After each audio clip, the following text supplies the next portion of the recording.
Friends, સ્વાગત છે તમારા બધાનું મારા રસોડામાં। તો આજે સૌથી પહેલા તો તમને એક ખુશ ખબર આપવાની છે। મારી ચેનલ છે એ મોનેટાઇઝ થઈ ગઈ છે। તમારા બધાના સાથ સહકાર અને સપોર્ટના લીધે જ આ શક્ય બન્યું છે। તો તેના માટે તમને બધાને હું દિલથી થેન્ક યુ કહીશ। ખૂબ ખૂબ આભાર તમારા બધાનો। અને આ ખુશીમાં આપણે આજે એક સ્વીટની રેસીપી બનાવીશું। દૂધીનો હલવો બનાવીશું। એકદમ સરસ ટેસ્ટી એવો દૂધીનો હલવો બનીને તૈયાર થશે।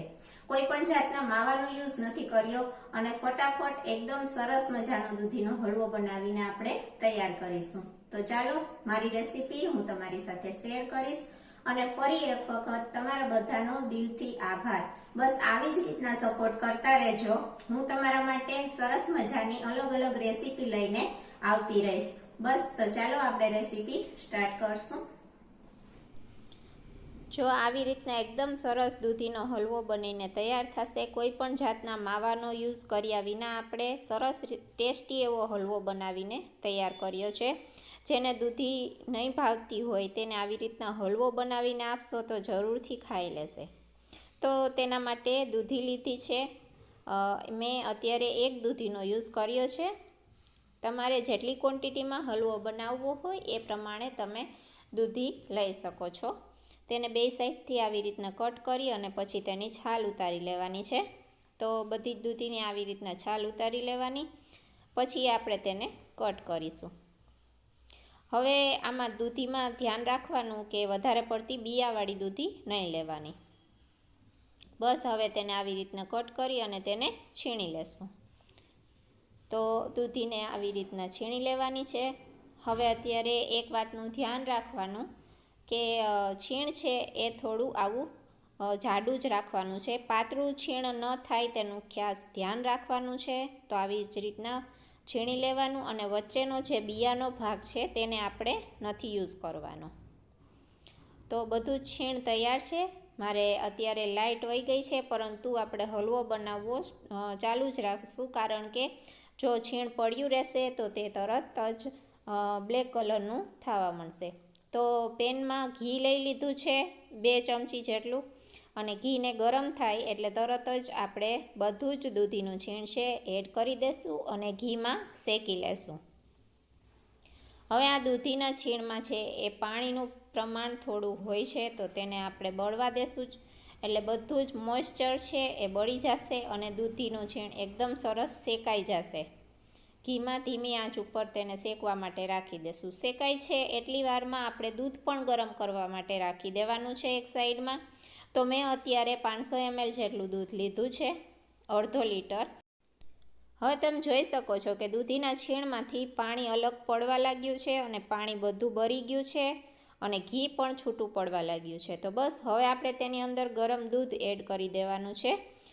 ગરમ દૂધ એડ કરશો એટલે દૂધીનો હલવો છે એ થોડો ફટાફટ બનશે। જો ઠંડુ દૂધ એડ કરશો તો થોડી વાર લાગશે, એટલે આપણે ગરમ દૂધનો જ યુઝ કરવાનો રહેશે।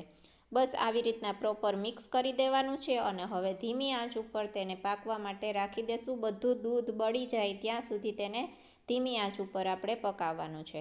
તો પહેલાં આવી રીતના ઢાંકી અને પકાવશું, વચ્ચે વચ્ચે જોતું રહેવાનું છે અને થોડું મિક્સ કરતું રહેવાનું છે। તળિયે ચોટી ન જાય, બેસી ન જાય તેનું ધ્યાન રાખવાનું છે। ધીમી આંચ રાખજો, જેના લીધે એકદમ સરસ રીતના હલવો બનીને તૈયાર થશે।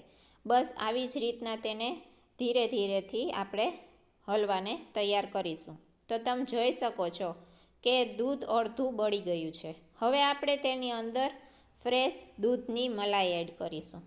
દૂધની મલાઈ એડ કરવાથી હલવો એકદમ સરસ ટેસ્ટી બનશે અને એકદમ સરસ ઘાટો બનશે। તેમાં માવાની પણ જરૂર પડશે નહીં, એટલો સરસ હલવો બનીને તૈયાર થશે। તો આવી રીતના બધી જ મલાઈને મિક્સ કરી દેવાની છે પ્રોપર રીતના, અને એકદમ ઘટ્ટ હલવો બનીને તૈયાર થશે। તો બસ હવે આ સ્ટેજ ઉપર દૂધ થોડુંક જ બાકી રહે ત્યારે આપણે ખાંડ એડ કરીશું।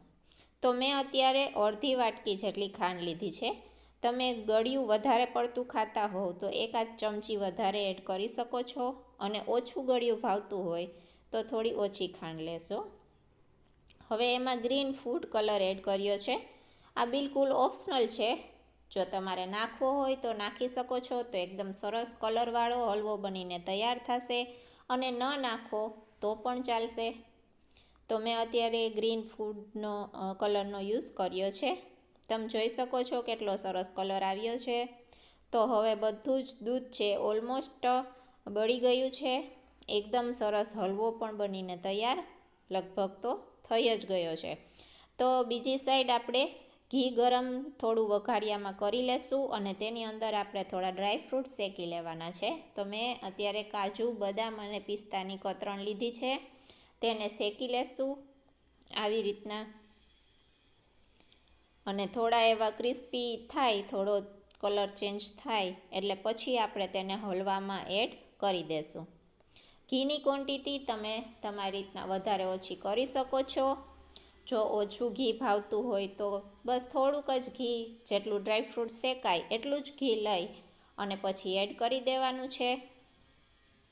તમે જોઈ શકો છો ઘી બધું જ છૂટું પડવા લાગ્યું છે. ડ્રાયફ્રૂટ સરસ રીતના મિક્સ થઈ ગયા છે અને હલવો આપણો બનીને તૈયાર થઈ ગયો છે. તો બસ થોડુંક મિક્સ કરી અને 1 મિનિટ માટે તેને ચડવા દેશું. એકદમ સરસ, એકદમ ટેસ્ટી, પરફેક્ટ કલરમાં આપણો હલવો દૂધીનો બનીને તૈયાર છે. ખૂબ જ ટેસ્ટી છે. તો હલવો તૈયાર છે, તેને સર્વ કરશું. તો સર્વ કર્યા પહેલાં જ મારે તો 1 કટોરી હલવો તો ગાયબ ખવાઈ જ ગયો છે. એટલો સરસ ટેસ્ટી બનીને તૈયાર થયો છે. તો તમે પણ તમારા ઘરે આ રેસીપી જરૂરથી ટ્રાય કરજો અને મને કોમેન્ટ બોક્સમાં જણાવજો કે તમને મારી રેસીપી કેવી લાગી. તો વિડીયોને લાઈક કરજો, ચેનલને સબસ્ક્રાઈબ કરજો અને આવો નવો સપોર્ટ દેતા રહેજો. મળું છું નેક્સ્ટ વિડીયોમાં નેક્સ્ટ રેસીપી સાથે. ત્યાં સુધી જય માતાજી,